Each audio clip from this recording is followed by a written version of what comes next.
নির্বাচনের আগে রাজনীতিতে সবচেয়ে ভয়ঙ্কর শব্দটা কি জানেন? মনোনয়ন বাতিল। এক রাতেই বদলে গেল শতাধিক প্রার্থীর ভবিষ্যৎ। কেউ ঋণখেলাপি, কেউ নাগরিকত্ব জটিলতায়, কেউ আবার মাত্র 2 জন ভোটারের কাগজের ভুল করে বাদ পড়লেন নির্বাচনের মাঠ থেকে। প্রশ্ন একটাই, এটা কি নিয়মের কঠোর প্রয়োগ নাকি ভোটের আগেই বড় ছাঁটাই? ত্রয়োদশ জাতীয় সংসদ নির্বাচনের দিকে দেশ যত দ্রুত এগোচ্ছে, ঠিক তখনই আসে এমন এক খবর যা রাজনীতির সব অঙ্ক এলোমেলো করে দেয়। 2 শতাধিক প্রার্থীর মনোনয়নপত্র বাতিল। এর মধ্যে আছেন জাতীয় পার্টির একাংশের চেয়ারম্যান আনিসুল ইসলাম মাহমুদ, ঢাকার 9 আসনের আলোচিত স্বতন্ত্র প্রার্থী তাসনিম জারা, রাষ্ট্র সংস্কার আন্দোলনের নেতা হাসনাত কাইয়ুম, এমনকি বিএনপি ও জামায়াতেরও একাধিক প্রার্থী। এই সিদ্ধান্তগুলো নেওয়া হয়েছে হলফনামার তথ্য, স্বাক্ষরের মিল, নাগরিকত্ব, ঋণ এবং আইনি জটিলতার কারণে। তবে তাদের জন্যই খোলা আছে একটি দরজা, আপিল। ঢাকা 9 আসনে স্বতন্ত্র প্রার্থী হিসেবে আলোচনায় ছিলেন তাসনিম জারা। ভোটারের প্রয়োজনীয় সংখ্যার ঘাটতি ছিল না, বরং কাগজে ছিল আরও বেশি স্বাক্ষর। তবু যাচাইয়ে ধরা পড়ে প্রস্তাবক ও সমর্থকের তালিকায় থাকা 10 জনের মধ্যে 2 জন ওই আসনের ভোটার নন। নির্বাচন বিধি খুব পরিষ্কার, এই ছোট গরমিলই যথেষ্ট মনোনয়ন বাতিলের জন্য। তাসনিম জারা ইতিমধ্যেই জানিয়েছেন তিনি এই সিদ্ধান্তের বিরুদ্ধে আপিল করবেন। এই ঘটনাই দেখিয়ে দিল এবারের নির্বাচনে কাগজি রাজনীতির সবচেয়ে শক্ত অস্ত্র।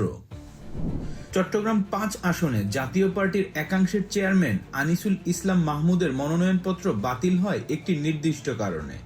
মনোনয়নপত্রে স্বাক্ষরের সঙ্গে ইসি থেকে পাঠানো দলীয় কাগজের স্বাক্ষরের মিল পাওয়া যায়নি। আইনজীবীরা অভিযোগ করেছেন প্রস্তাবক ও সমর্থকের ঠিকমতো প্রবেশ করতে দেওয়া হয়নি।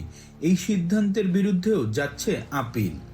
এখানেই প্রশ্ন উঠেছে, মনোনয়ন যাচাই কতটা প্রশাসনিক আর কতটা রাজনৈতিক চাপের মধ্যে হচ্ছে? রাষ্ট্র সংস্কার আন্দোলনের নেতা হাসনাত কাইয়ুমের মনোনয়ন বাতিল হয়েছে সমর্থনকারী ভোটারদের স্বাক্ষর যাচাইয়ের অমিল পাওয়ায়। তার বক্তব্য অনুযায়ী দৈব চয়ন পদ্ধতিতে যাচাই করা 10 জনের মধ্যে 6 জনের স্বাক্ষরের সমস্যা ধরা পড়ে। তিনি স্পষ্ট বলেছেন এই সিদ্ধান্তের বিরুদ্ধেও তিনি আপিলে যাবেন। সংস্কারপন্থী রাজনীতির জন্য এটি নিঃসন্দেহে বড় ধাক্কা। এবারের যাচাইয়ে দেখা গেছে বড় দল হয়েও ছাড় পাচ্ছে না কেউ। বিএনপির প্রার্থী ফাহিম চৌধুরী বাদ পড়েছেন নাগরিকত্ব সংক্রান্ত প্রমাণ না দেওয়ায়। আরেক বিএনপি প্রার্থী মাহবুবুর রহমানের মনোনয়ন বাতিল হয়েছে হলফনামায় মামলা গোপনের কারণে। জামায়াতের ক্ষেত্রেও একই চিত্র, ঋণখেলাপ, মামলা সংক্রান্ত তথ্যের ঘাটতি এবং দ্বৈত নাগরিকত্ব জটিলতায় একাধিক প্রার্থী বাদ পড়েছেন। বার্তা পরিষ্কার, এবার দল নয়, নথি শেষ কথা। গাজীপুর, রাজশাহী, পঞ্চগড় একই দিনে বহু আসনে দলে দলে মনোনয়ন বাতিল। কোথাও বিএনপির বিদ্রোহী প্রার্থী, কোথাও ছোট দলের মুখপাত্র, আবার কোথাও জোট প্রার্থীও বাদ। অনেকের ক্ষেত্রেই অভিযোগ উঠেছে একই ব্যক্তি একাধিক আসনে মনোনয়ন দিয়ে শেষ পর্যন্ত কোথাও টিকতে পারেননি। আপিলই শেষ ভরসা।